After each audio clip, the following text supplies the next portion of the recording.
So just an idea of why this topic. Let's talk about it for a second. The high ticket, now we're talking high ticket. So we're not talking about general audience. We're talking about someone who's able to pay you 2.5, 5K, 10K, 15K, 25K, 50,000, 100,000 to work with you one-on-one or in groups. So what I've seen when it comes to premium, and I've been working with premium pricing for many years, is that the fastest way to upgrade an offer from where it is to a high ticket offer is with a niche upgrade. And if you're familiar with the Pat Flynn, who's a marketer, he's a podcast producer as well. He's great with community building. He talks about the riches are in the niches.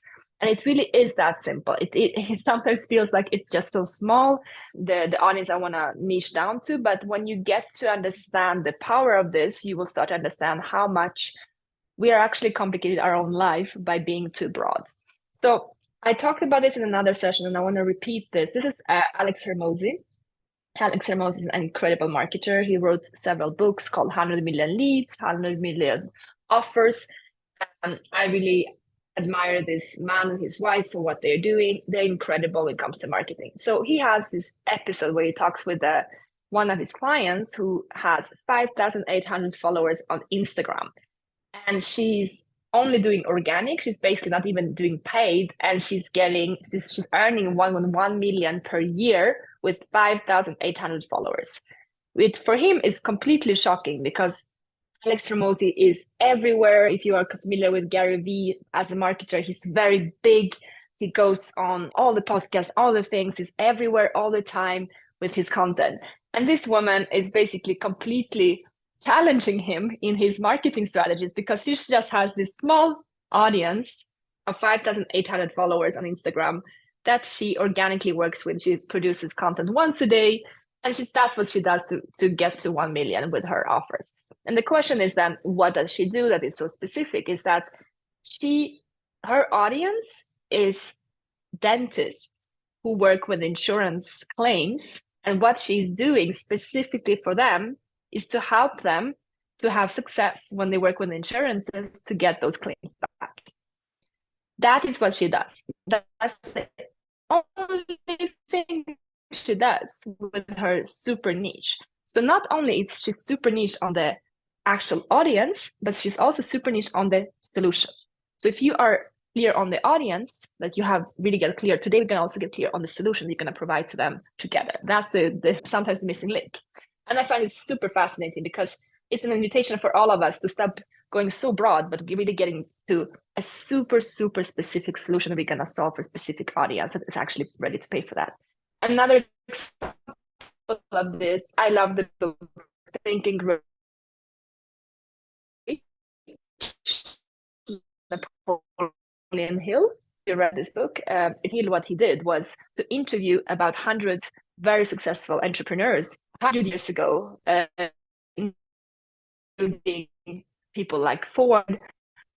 And what he realized was that specialized knowledge, when you put that into a system, is the best way to actually earn money. Like nothing has changed. What I'm sharing here, Alex Hermosi talks about it right now, but this is 100 years ago. And just to give you an idea, when we look at I just put out 2 quotes from his book. If you haven't read it, it's an incredible book. But just to show what we're talking about here, an abundance of general or specialized knowledge. An educated man is one who has developed the faculties of his mind that he may acquire anything he wants or its equivalent without violating the rights of others. Specialized knowledge will not attract money, nor will general knowledge. But the knowledge that becomes organized and intelligently directed through practical plans of action to the definite end of the accumulation of money is a financial power. So what I read from this is, if you have a specialized knowledge that you can put into a plan, which we call here the 3 shifts, which is the method, the plan we create in our workshops, in our offers, when you can organize specialized knowledge for a specific audience, and you can put that into a plan of action that is ranging about 3 months, that's where you get to jackpot. And here he says again, knowledge will not attract money unless it is organized and intelligently directed through practical plans of action. So you really need to plan when you are going to help someone. You need to plan that knowledge in an action plan for them. No matter what you're doing, if you're working with leadership, if you're working with hypnosis, if you're working with voice activation, doesn't really matter what you do, but you need to create a plan which is going to help these people to actually take action. So lack of understanding of this fact has been the source of confusion to millions of people who falsely believe that knowledge is power. It is nothing of the sort. Knowledge is only potential power. It becomes power only when and if it's organized into definite plans of action and directed to a definite end. So this is for you, of course, individually. No, we don't want to just overwhelm our knowledge. That knowledge is not power in this stage. So we really have to get specialized and also put specialized knowledge into action plans, which is a whole other conversation around offer creation and method creation. You are breaking a lot, Daria. Very interesting. Let me see. I have full connection here. I'm not really sure, but do let me know if it does break again. And then that way I'll stop sharing. Okay. Let me know. Okay. Can you hear me now? Yeah, you're good? Can you hear me? Yeah, amazing. Okay. Let's see how it goes. I'll continue a bit and then we'll see if it does break again, and we will share the screen and see what we can do instead. Okay. So what happens when you don't niche down? Let's talk about that for a second. If you don't niche down, you just look like everyone else. And I want to insist on this one, because if you are even say that you go from being a coach to a leadership coach or executive leadership coach, or you go from being a hypnotherapist that works to hypnotherapy with abundance, if you just Google that space and that, okay, you are working with this, but you don't have a specific target audience that you're targeting, you're not having a specific problem solution, you're still one of many. Because there's so many people coming onto the market now that are providing coaching and some hypnotherapy and all the type of support with practitioners coming online, even what used to be a small market becomes a general market. So we need to go down even more. But how do we go down even more? Is by choosing the audience, but also choosing the solution. So when you don't do that, you become one of many. And I've seen it many times. Maybe you've been in Facebook groups when someone asks, does anyone know someone that can help me with money blocks? And that person gets 50 messages of all type of things. I can do it, I can do it, I can do it. Like I had it with a photographer. I was looking for someone who could do my cover images for our social media many years ago. And I got all type of messages back. People who are not standing in their power and saying, I actually do photos for couples, but I can do that too. I actually do photos of kids and dogs, but I can do these images. For me, it doesn't sound like they're very credible when it comes to brand identity and cover images for websites, etc. So we need to really know that it's very important to get super clear and super niche on that. When you don't niche down, you're going to have a lot of people coming to tell you that they cannot afford you. They don't have the money and they don't have the time. Maybe that happens to you. You speak with someone, they're excited, but then they say, I cannot afford you. I cannot do this right now. And it becomes hard to scale, because if you have this high ticket right now where you are working one-on-one with clients, but you don't see how to go to groups, perhaps it's because you have too many different tailor-made solutions. You're helping someone with something and you're helping someone else with something else. And they are so different. So you're basically thinking, how can I even have a scaling group program with this? Because they are really not doing the same thing with me. So because of that, you cannot even create a method, because you are really, again, coming back to just fixing what's going on in every person's individual life. So there's no real path that you are taking them through, even if you're using the same tools. And what ends up happening is, because you cannot scale and you have so many solutions you need to provide to different people, you actually work much harder than you think. Like you really have to work harder because you have to come up with solutions. You have to reinvent the wheel all the time because you are not doing the same process with different people. You're doing different processes with different people. And I would love to hear, if you can share in the chat, which one do you relate to right now in your business? If you look at those, what's happening in your, are you feeling that you are competing with a big market? Are you feeling that your leads are telling you that they cannot pay or they don't have time? Or that this scaling of groups just feels, how can I even do that when they're so different? Or you feel like you really are solving different problems for different peoples all the time. Work harder than I need to, I cannot scale to groups. Yeah, this is a good understanding, because what we are going to get clarity on today is how do we align the audience so we can actually niche down and solve the same problem for the same audience, so we can really start having one method. Natalie, can you hear me well now? Yeah? You seem to hear me better.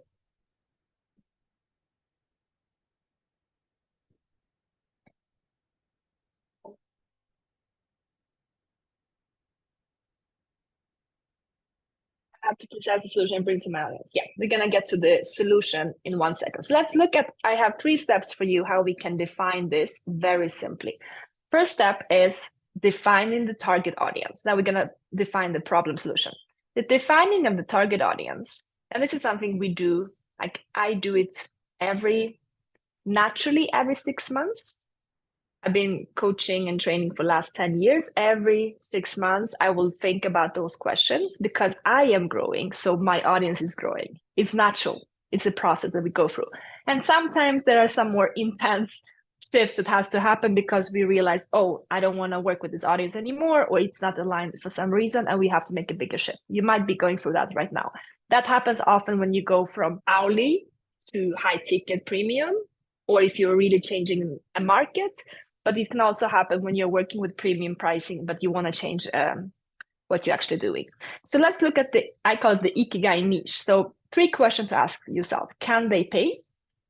Can you help them? And do you love working with them? That has to be the combination. You really have to say, these people can invest what I am going to charge, and you're going to charge premium pricing. So we are talking, 10K, 20K, 5K, 2.5K for groups, wherever that is. Like we are talking at price point, which is not low ticket courses. So they need to be able to say, okay, I want to invest in myself. I am coachable. It's not only about can they pay, but are they coachable? There are some industries where people are more resistant, to be honest, to get the support. Sometimes that it has to do with them being the solo warrior and wanting to be able to get someone to help them. But it's really important to understand that can they pay, and do they want to pay?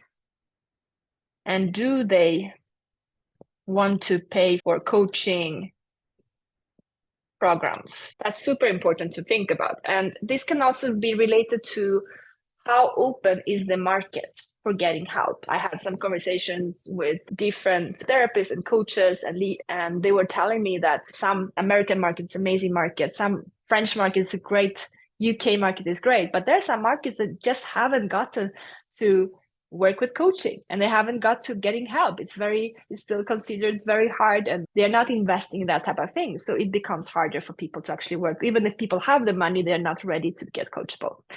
The second thing that you need to think about is, can you help them? So I can give you an example. I mentioned a couple of times when I worked with a real estate consultant, she wanted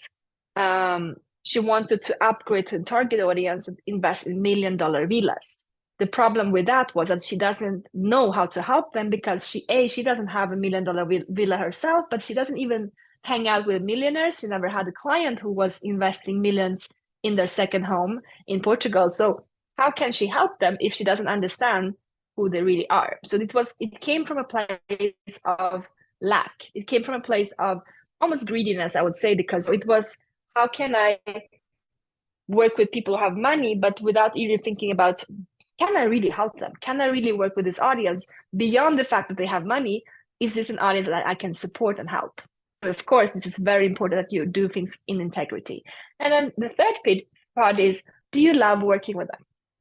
this is important because you can have the greatest, they have the money, they are coachable, you can help them, but you just don't feel fulfilled. And some point it's going to be very hard for you to continue doing this if you are not really enjoying working with them. One thing that I usually tell myself is, would I enjoy being on the sailing boat with them? If I think of our community and we will go on a sailing boat trip for a week on a yacht in Croatia, would I have a great time with the people? Would I love to hang out with these people? And if not, then there's an issue for me, because then there's something that is not in alignment, that doesn't allow me to be fully myself in my values when I work with these people. So think about this in your own case. If that is whatever is coming up for you, just feel free to share. If that's something is landing of like, oh, actually, they do have the money, but I don't love working with them. So that can be one thing. Next thing that we can look at is demographics. Very simple, men, women, couples. I would say, of course, there's also had clients working with young people that are going for university studies, and she was helping them with that. That's an audience that is also interesting. But what I would suggest when you're going for this is to work with decision makers. Because if you work with someone who is not a decision maker, you have double clients. You have to take care for the younger people, but you also have to take care of the parents.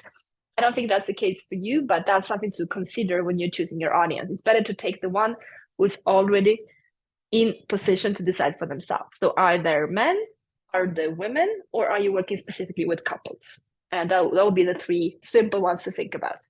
Next thing is very interesting, and I think this is very interesting because you're bilingual, and Natalie as well. It's like choosing the language. I think you kind of, Frederick, you already have that's very specific for you, that you're going for the international market, from what I understand. Yeah. So I want to talk about this for a second, language and country. There are moments when it makes sense to niche down to a local language and local country, and there are moments when it makes sense to go international. So I'm going to give you examples of successfully niching down to a language. David, my client I worked with for a couple of years, he was in Germany. He was scaling his group coaching program. We stayed in the German market. He went to 250K per year very easily because he was focusing in the market, the German-speaking market, that is very open to coaching. He was working with designing their jobs and helping their career development. It was working really well. Another client that I worked with worked in the Swiss market with health professionals. Again, German-speaking market in Switzerland, where she was helping health professionals develop their business just a couple of years ago. She quit her job and now she's at 7 figures with her business, niching down to that market and then adding other different services as virtual assistant support and stuff like that. She really grew her business with that. Now I've had clients working with Hungarian market that we took into international. I had clients who went from British market, like smaller markets that were not so used to working specifically with coaching and high ticket. For them, it made sense to go international. Another thing, so I'm not telling the Polish market, the Hungarian market doesn't have money, but sometimes they were really stuck with the mentality around their work and what they were doing, so they had to go international. Another thing which makes sense is that if you already own the market in your country, let's say I work with a lot of French-speaking professionals who are focusing on the French-speaking market, when they get to a certain success in their business, and that could be, let's say, more towards 250K or 500K per year, and they want to go more international, we want to expand, then it's a good time to do that, because then we can really start looking at the US market, we can go more global. But I would say that if you want to go for that international market, if you're moving away from the French market, it's going to be more competition. It's going to be a bit harder, but at the right stage, it can make sense. So I'm just telling you those things so you'll have that in. It's not always the best to go global and say, I want to work with everyone. Sometimes it actually makes sense to niche down to one language and then really establish yourself before you move into international market, because the transition to global brand is a bit different. And it's something that I've done a lot with our clients who are at that level, but it's not always a good step to do at a certain stage. Rather having a good business working, having a clear messaging, and then we can move over to international market if that's where you are in transitioning to do right now. And for sure, 100% never do two languages at the same time. That's the worst thing that you can do. If you're starting to mix up, I had experience for the French market and the English market. I was working with people to do it in both languages. So the only time I do French, because when I work with a lot of French market, I have a lot of clients in France, is for my VIP clients. When they work with me, they can choose to work with me in French when we work individually. But all our programs, everything is in English. My co-founder works also with those clients, so they need to be able to work with him in English if he has a session with them. So it's very important for us to, it's a very specific case, but nothing internationally, like we never translate the websites to two languages. I talk specifically for Frederic because you are really in between the two worlds. It's important to decide on one and not go for those double posts on Instagram or LinkedIn where you do it in two languages and you have it to two profiles, and because it's gonna get you very tired. So really deciding on one, and then if someone speaks with you, you can offer them, if you do one-on-one, to say, we can do this in French, but it should be more in the offer, not in the marketing. Okay. Yeah, perfect. Okay, so let's continue. Now we go to other specifics. So age, of course, this is really important if we're going to do Facebook ads, deciding on specific audience. Yesterday, I think Laura spoke about people, or maybe it was you, Frederica, like in their 40s. Yeah, late 40s, early 50s. Like it's an incredible audience to focus on, because then we can really niche down what happens when you've already been in business for a couple of years, going through this career, what's going to happen next. So if you can decide an age for you, it's going to be really good to be able to narrow it down. And of course, profession. Are you working with more business owners? Are you working with employees? They're not having the same type of either schedule. It's going to be very different, or they also don't have the same needs. So be very clear on, are you focusing on one or another? I would also add to this, are you focusing on professional or personal? So let's just add one more here. I will add here professional versus personal. So are you going to help them to improve their personal life, or are you going to help them to improve their professional life?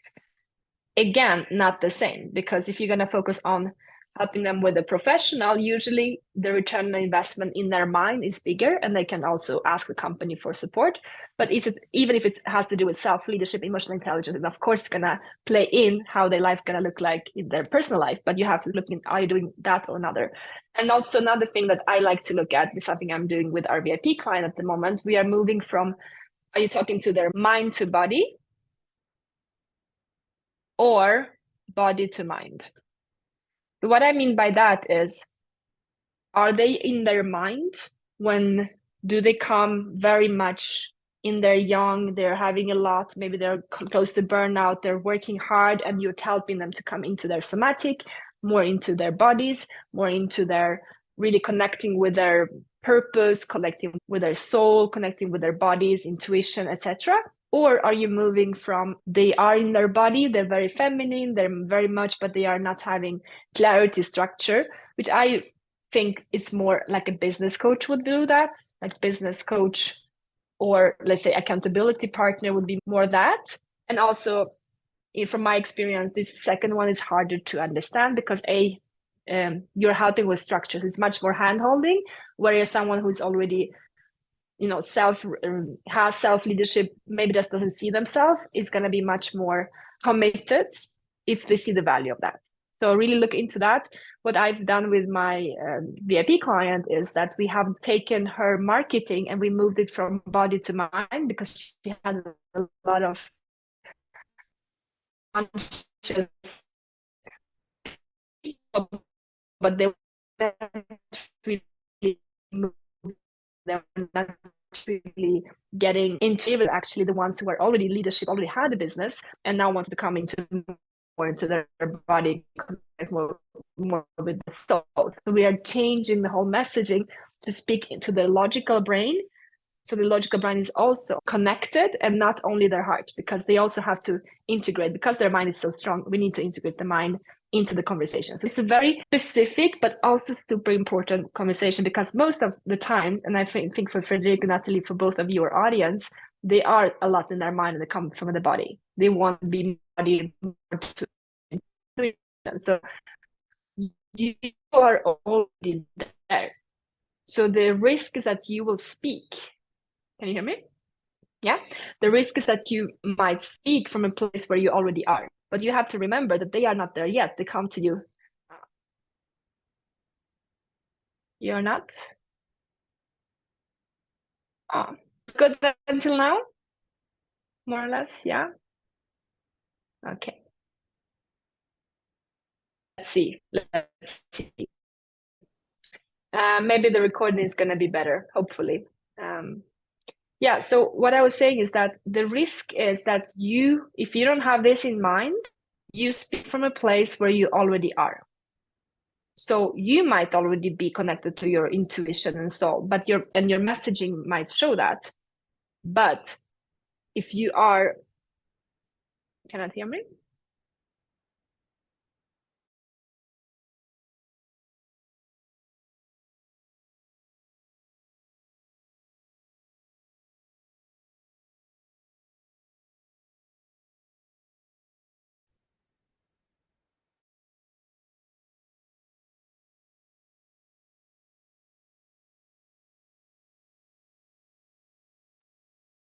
Je crois qu'on l'a perdu. Oui, on l'a perdu.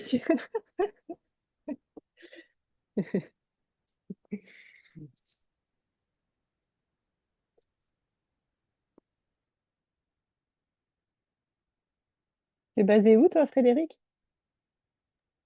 Moi, je suis à Londres. Ah. Okay. You're back. Not really. Et toi, Nathalie? Ah. Let's continue. I will. Okay. Can you hear me? Yes. Are you here with me? Yes. More or less. Okay. Let's see how it goes. I hope the recording is going to be better. And I don't know what's going on today. It looks like five full, but there seems to be some issues. Okay, I'll continue. I'll do it in English because we have international. I know we could do all this in French, but then we will have the recording in French, and we'll have half of the audience, half of our members not understanding. So let's continue with me. Let me do like this.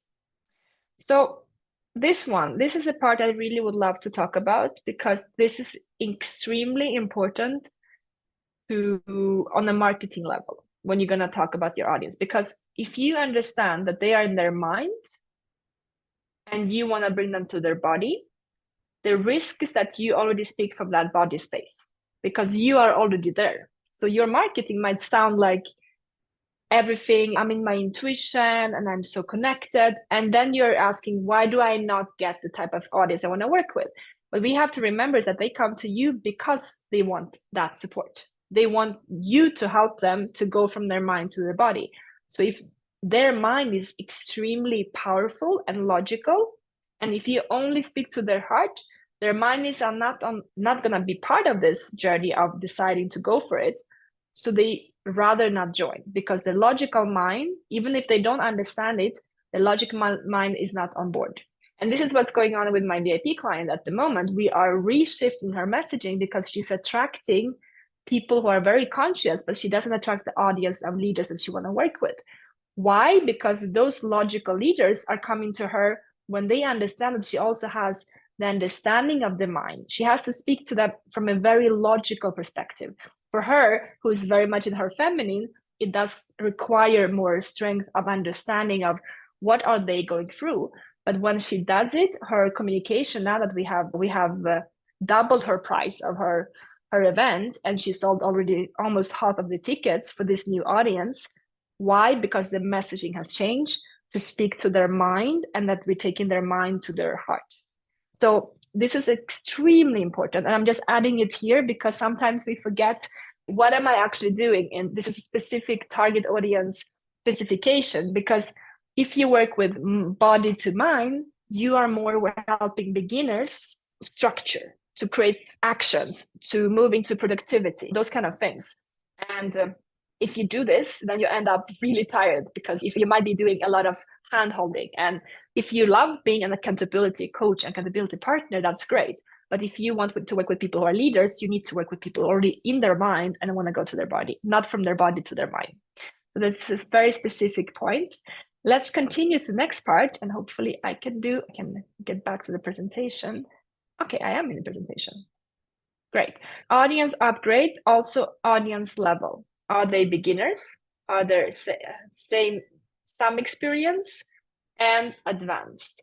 Most people are focusing on beginners because we are afraid to work with a level of, we start with beginners because it feels like they are more open-minded and they are excited that they see, wow, there's so much we can do, and you're getting them to really understand something. It feels very fulfilling. When you work with someone who's experienced, sometimes it might feel like they already know everything. How can I actually help them? But the thing is, it has a lot to do with courage and I would say self-confidence in what you do. My invitation is to move away from beginners and move to someone who either has some experience or is actually advanced. Because if you work with someone who already has experience, take someone from 0 to 1 is the hardest. And somehow we stay a lot of space. Many times people coming to us, they are working with beginners because they started, it felt easier, but actually it's much, much harder to work with beginners than work with someone who already has some experience. I had this conversation when I was speaking with a woman who has a Tantra festival, and she used to work with beginners, and she said, I want to work with people who already have some experience. Maybe they have done a Tantra festival, a Tantra workshop, something. They read the Tantra book. They already open. And now they are already on one. So now we can really take off and we can go a bit deeper. So this is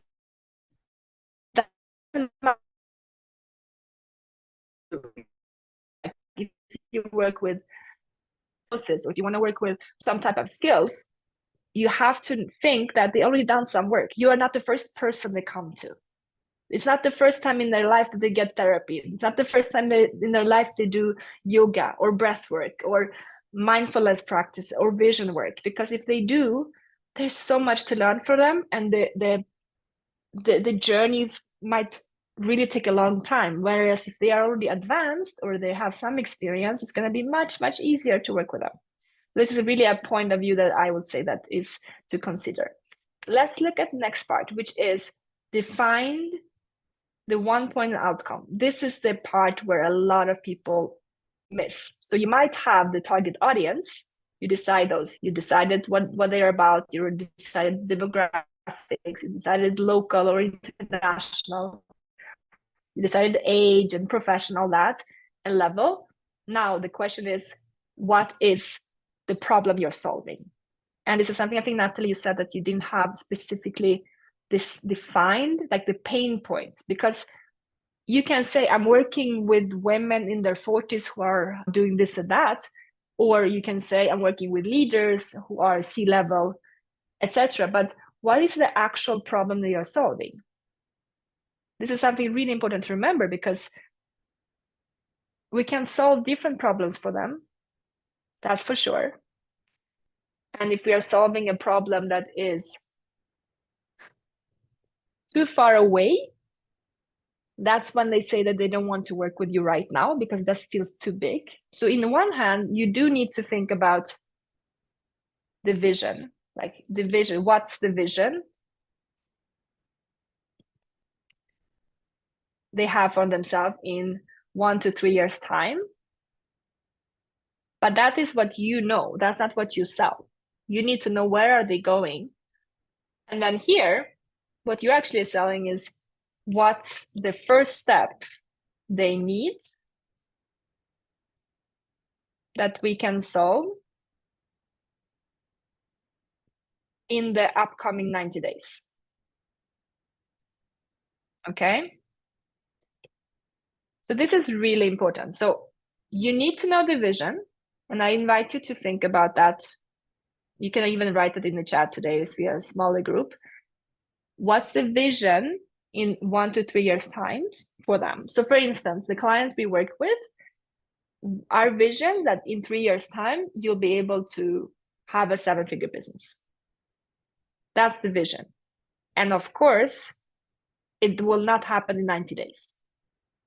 It will not be sustainable, like in terms of your leadership, in terms of team growing, scaling, everything. And not everyone will like to do it, but that's the vision we have for every client that comes into our world. We want you to be able to actually have a path towards the 7-figure business in 3 years times. Now, what do we do in the first 90 days? We double the income. That's what we do in the first 90 days. How? With the high ticket coaching, premium pricing, upgrading audience, workshop development, all these things, fine-tuning the offer, fine-tuning the process. That's what we do in 90 days. What do you do in 90 days? So you know the vision, but what is the actual problem that they need help with right now that you can do in 90 days?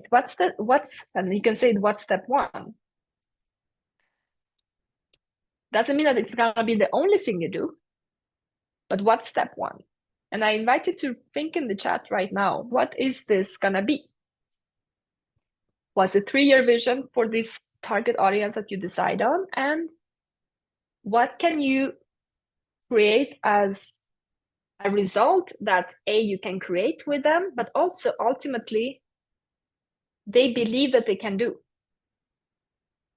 Because maybe you know that they can do it, but they don't believe it. For instance, from experience, when I work with someone who's already a speaker, I'm almost certain that I can almost guarantee, like it happens all the time, that they get on their dream stage in 90 days. Okay? This is something that if they tell me this is the stage I want to be in, usually the path there is not impossible. It's really possible. It happens all the time when I work with one-on-one clients. So that could be 90 days, like one stage. What can we do in 1 year time? What can we do in 3 years time? We can monetize that stage. We can write a book about it. I know there's so many things we can create. Like that is when it comes to the business. But if you think about specific outcomes that are not business related, you can still create something for them. Either it can be time. We talk usually about health, wealth, or relationships. Those are the 3 things that you can work on. Yeah. Health. Can you improve their health? I know that Yvette is working with joint, like problems with health for women, specifically around the joints. And she can really help them with that, with diets and stuff in 90 days. Can you help them with wealth? Or can you help them with relationships? And sometimes in wealth, that can also be working less. If you're working with leadership, like Frederic is doing, maybe you can help them to cut down their schedule to working 4 days a week. Or maybe you can help them to not do overtime. Or maybe they can do something specifically for the self-improvement. This is also where Maslow's hierarchy of needs come in. When you're working with leaders, they usually already have the money. They already have the comfort. But now they're looking on self-fulfillment, self-realization. So sometimes it has to do with doing like something that is a dream for them. When I'm holding space for someone going through the process of speaking as a TEDx speaker, what comes out, it's not the TEDx stage, is who they became in the process of doing that. That's the excitement part. Like I became someone else because I saw I understood what I can speak about, my purpose. I learned a lot of things. It's for me. When you write the book, it's for you. When I wrote my book, it was a self-realization. It wasn't for anyone else, and just for me to go through the process. So your clients might come for self-realization. In relationship, like you cannot put money on that, but if you are so close to a divorce with your husband or your wife because you are bringing home stress from work, how much is that gonna help you to improve the fulfillment of your life, the quality of your life? My client that I worked with, David, many years ago, he works with people who are in their job that wants to start a side project. And he told them that you don't need to quit your job. Like when you quit smoking, you don't need to quit your job to have a passion project and start a small business. In his program, they designed a side project that they created in those 3 months. That was the goal, that they get to experience to have a business without quitting their job. It was so amazing. They created the design, maybe they did a cupcake business or they made it something. It didn't really matter. The money didn't matter for them. It was, I am doing something for myself. So what can you create in those 90 days that can be super impactful? I would love you to just write in the chat right now a couple of things that you have helped your clients to do in 90 days. Because sometimes you can also give examples. Maybe it's not so specific, but the more we can make it tangible, can we cut down the time they work? Maybe they can do something really interesting for themselves. Maybe it has to do with quitting their job. Maybe it's changing profession. I remember I worked with a career coach who it was very fun to work with her because we niched down to work with only people who already had experience and who wanted to negotiate salary. She had 15 years experience of recruitment. So we work on negotiation of salary of people who already been 5 years in a career and then wanted to go up. That was her niche. It was so great because then we could just really solve specifically that problem. Instead of talking about career generally, we went to the specific thing that she can solve. So identify their value. Okay. So how can we make it more measurable? Because that's the thing. When we talk about pricing for high ticket premium pricing and ultra premium, the return on investment should be, if it's in time or money, like if they pay 10K, it should be worth 100K value. 10%, it's a no-brainer for them. This is for money exchange for, okay, if you're working with business. But now we can talk about time as well. Okay, if I help you to cut down your work to half, what would that mean to you? Or let's say identify their values in which areas of their life are not aligned. What would that mean to them? So values, if we talk about values, okay. Burnout, let's talk about burnout. Let's talk about what happens when you don't do that. Okay, so for Frederick, for example, I think it's a great example here. Step 1, identify their values in which areas of their life are not aligned. So let's talk about how many values. That will be the first question I would ask. We're going to define 5 values that are the most important for you. We're going to write them out. You'll be able to really get clear on them. And we're going to look at how is this showing up in your profession. And you are going to have an action plan for 90 days, how to integrate those values into everything you do, and how to stop doing what you're not supposed to do. And you'll be able to track in the beginning of this, when we define those values, 1 to 10, you will have a spreadsheet. Let's write in the values, where are you right now on that? And after 90 days, you're gonna say, let's look at where are you right now. So maybe they go from 3 to 8 on 5 of their values in how much they live their values right now. And now you have on your website and on your social media, or not social media, doesn't matter, but like on your, even any marketing material, you can say 80% of our clients get to live more in their values by X% by the end of these 90 days. Now we have measured something that was not measurable. This is how we work with happiness and values that are more soft skills or emotional, but helping them to measure themselves and see, where was I in the beginning? Where am I now? And now we go from values in general to, let's look on your core values and how do we gonna integrate that? We're gonna create an action plan for that. How does that sound to you, Frederick? Just to give you an idea. Does it sound more tangible? Does it look like we are actually solving a problem? So the problem might be, I am not living in my values. I don't even know. For me, for sure, like personally, until my therapist told me that there's a thing called values, I didn't even know that it existed. Like I lived without values for many years. So I see the value of, you have leadership training of what are your values in the business, what are your values in the company culture, what are your values on a personal level. Let's make sure that it's all aligned. Maybe you will have a model. I think having a model would be incredible here. Like just actually having a model that you create with those 5 values. More than 5 is too much. You know, Barack's coach gave him 50 questions to answer when he started working with her as a first welcome onboarding. Is 50 questions. What is this? It's just too much. We need something that is 5. Okay, we have 5 core values. We're going to align them. We have a model. Let's track them. Let's look at them. Let's integrate them. Much easier. Each week we work on one of the values, etc. Now, you can do the same. And the question will be then, what happens when you don't have those values? What happens when you don't integrate those values in your life? Burnout. Ask them the question, that they understand that if I don't integrate these values in my life, I'm going to lose my wife because I'm never home. My kids are growing up and I'm not there with them. My team hates me. I feel alone. I feel burned out. I feel tired. I feel stressed. Like all those things that the leader is going through alone.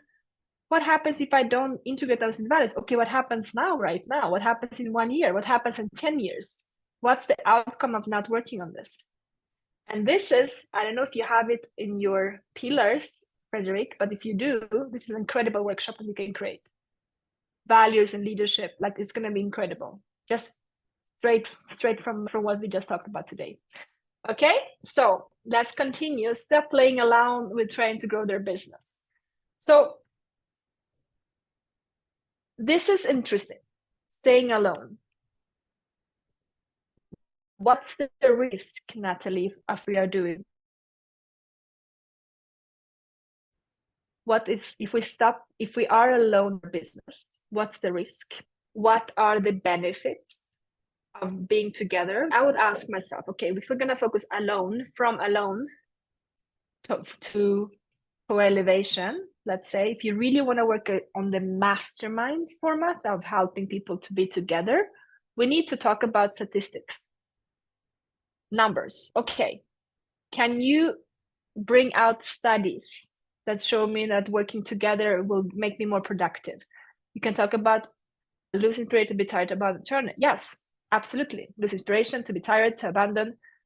Absolutely. What happens if you continue alone? But also, ultimately, we can look at studies that show that entrepreneurs who are the most successful always work in networks. They always continue studying. They always in co-elevation. Like then you are in the space where you are like, it has to feel like I cannot continue alone. Okay. If I'm looking at Frederick's space with values, what happens if you don't know your values and don't live in your values? And then there's so much that can happen with your life if you do not align with your values. So we want the same for you, Natalie, is like, what happens if I'm alone in the upcoming 5 years? To be honest, a lot of people continue alone and they make it work. It's a pain that is there, but you can live with. And the benefit is not that much, because if you need to go to the benefit, then you need to heal the sisterhood wound. You're going to work with women. And then that is interesting. You can talk about that. Okay. The problem is that you have a sisterhood wound that makes you work alone and you don't trust other women because that's what you learned. And if you continue like this, you will not be able to scale your business, because actually working like women, all like collaboration, partnership, referrals, everything is where all the big success happens when you work together. So if you want to grow your practice, or if you want to grow your business, you will have to heal this specific sisterhood wound, because otherwise you're going to be stuck. Now I have an understanding of, I have a problem because I want to grow, and I have some trauma in my body, some wounds in my body that is stopping me from myself, because I'm afraid to trust other women to work together. And now we are having a real understanding of the problem, the solution. What happens if you don't do is you will not be able to grow your business.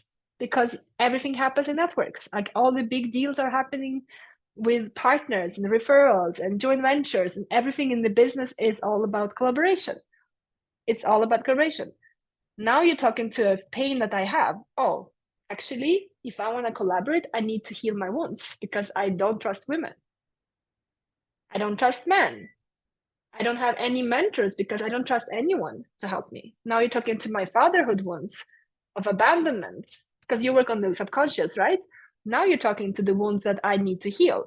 And you can, if you can create a program that helps to break the loneliness because of the wounds that you are subconsciously sitting with because you don't trust men. I spoke with a woman just now that just the trust for her was so big. Like her business, she doesn't trust men. She doesn't trust men to guide her, to support her. How does that affect you? How does it affect the big mentors, the business partners, the collaborators? If you don't trust people, if you also have issues with, that's a one point to really look at. But it can also be in clients. I had a client, this was very intense. Her father abandoned her mother with a 25-year-old. And she had this issue that she could not take on clients that reminded her of this woman. So she was really choosing only clients that were like her. So any woman that were triggering her, it reminded her of her father abandoning the family. So she could not get out of that until she saw it. If you want, because Natalie, you work with very deep subconscious. If you want to work on the behind the scenes, what's going on a subconscious level with the clients you choose, with the mentors you choose, with the collaborators you choose, and all the things that are happening behind the scenes with the wounds. I'm just playing with the direction because this is very unique. And I had to go through a lot of weird podcast episodes when I started to work on like this for myself. I didn't find anything online to actually address this in the coaching business. Like, how do you actually work as a leader? How do you understand those kind of concepts?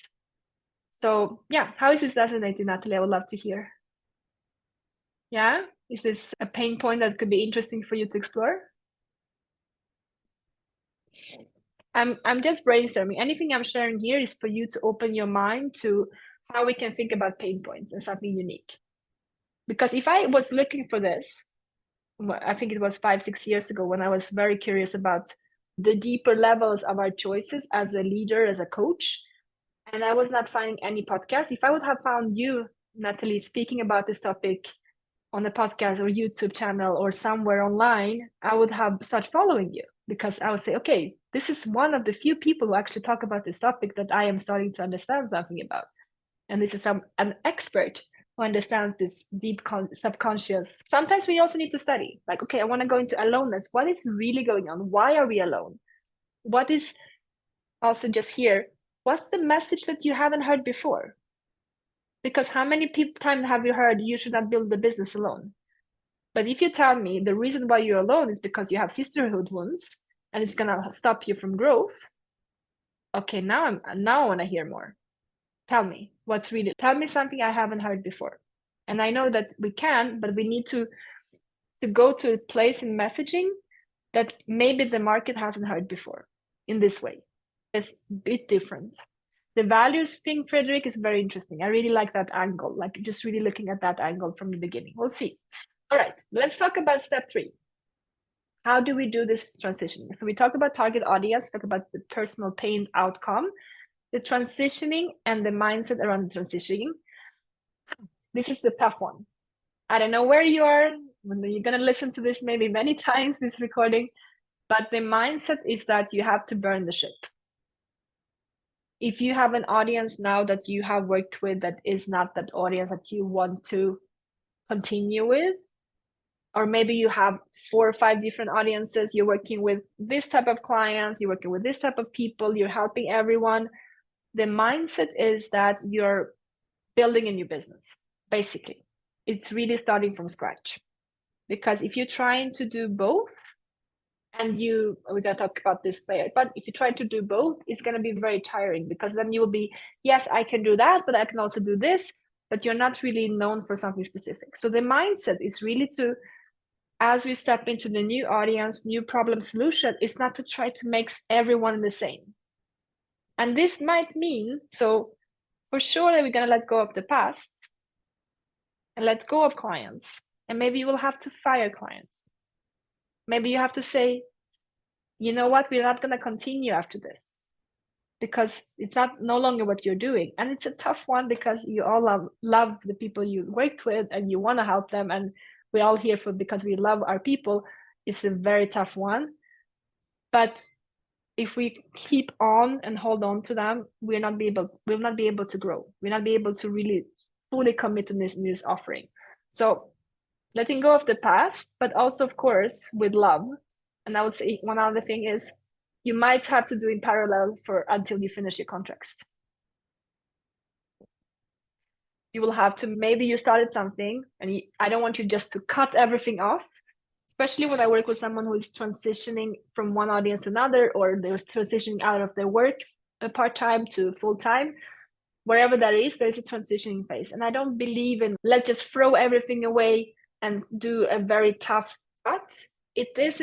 It's letting go in your mind of, okay, I'm starting a new business because I'm focusing on this audience, this offer, this niche. But there is also respect for and honoring what you committed to, but do what you have done, finalize that in parallel. There's going to be a transitioning period. I want to tell you that. It's not just going to be like, okay, it's okay, but don't communicate, don't market that. Whatever in delivery, in parallel, there is the delivery. But the marketing and the sale is going to be for the new one. Okay, so it's not going to be you market to offers, you sell to offers, but you're going to finish your contract, but you're marketing to the new audience already. Now, another thing I want to say is commit to 90 days. So if you're upgrading the audience, upgrading the problem solution, you don't need to do it for the rest of your life, but you do have to give it 90 days. Because if you think like we are in a cruise boat, a big cruise, when you turn it a bit, it takes a bit of time before things are starting to move. And it's the same for your audience. From experience, it takes up to 90 days before your audience understands that there's something changing.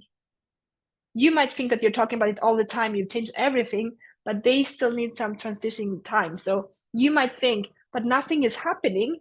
Everything is happening, but you don't see it because you just put the seeds. You need to give it time, at least 90 days for the seeds to come up.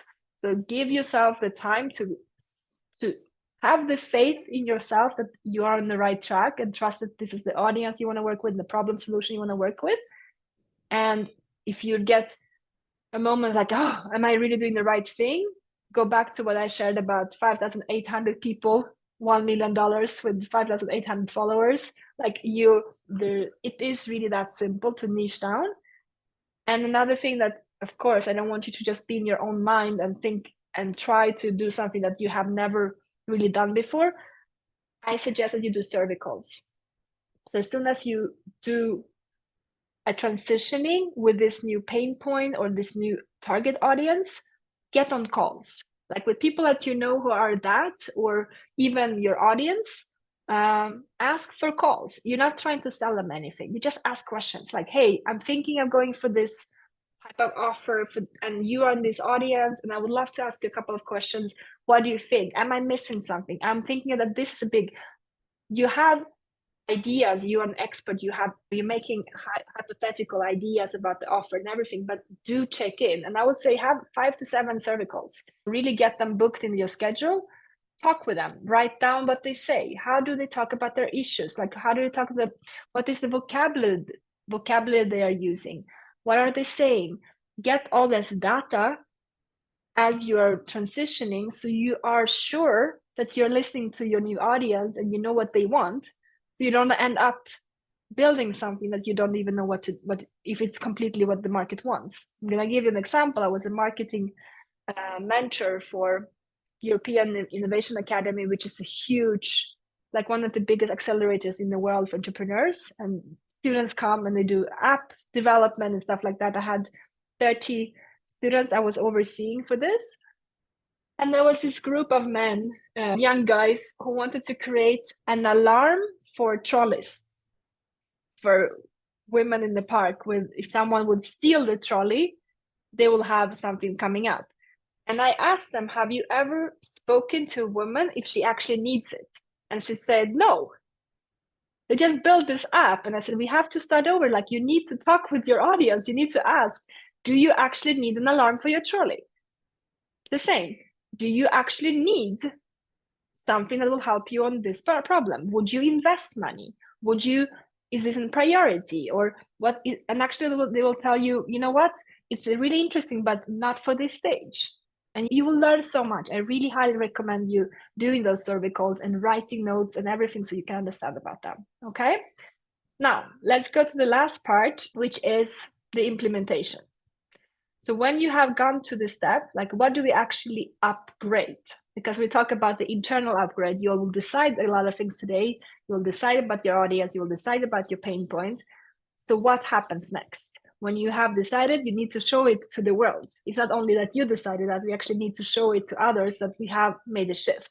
The first thing I would suggest is profile upgrades. Very simply, even if you don't need to be on social media, and that's not my intention that you use social media organically for what we are doing here, it's important that if someone finds you online, that they actually find the right information. So if you have a social media, like what the first thing I will do is that I will upgrade my LinkedIn profile, I will upgrade my cover images, Facebook, Instagram, LinkedIn, website, wherever I have that people can find me online. It says what I'm actually doing, that I'm solving this problem for this audience. That it doesn't say something completely different. It's very important. Second thing is, if you have a community, if you have a circle community or LinkedIn community or Telegram or Facebook, wherever you have, make sure that the community that you're building is the community you want to have. So if you worked with, let's say, I know one of my clients, she worked with yoga professionals who wanted to upgrade their audience, like she was a yoga teacher, but she was also a manager. And she helped a lot of yoga teachers to build their business. And then she moved to her new audience, which was all about helping six-figure business owners to have the structure and the leadership, because that was her job. She was a manager. So she focused more on that. So of course, everything that has to do with her Facebook group, if she would have a Facebook group with yoga teachers, it would make no sense to continue. Even if it hurts to let go of that, she cannot do both. So it's very important if you have a community that you don't keep engaging with that community because you're no longer serving that community. This has to be, you have to let go of that. And it can be any type. Some people have Telegram, Facebook, WhatsApp, Circle, School, Mighty Networks. If you do have that, I wrote optional, but if you do have a community, either you have to start over completely because you might not have anyone in your audience that is in that, or you might need to tweak and change the banner, change the messaging. But do make sure that before you change and you keep the same, ask yourself, do I have my audience in this community? Or do I just not want to let go of this community? Okay. I want to simplify your life, even if sometimes it's a bit like, it's like ripping off the Band-Aid. It's a bit like that, but this is what's going to make your life simpler. So your offer, of course, after you've done that profile upgrade, this is optional. You go to your offer, rework your offer page. What am I offering? What is the problem solution? How do I work? Who do I work with? If you have an email sequence, this is what you're gonna tweak, change the messaging in towards that audience.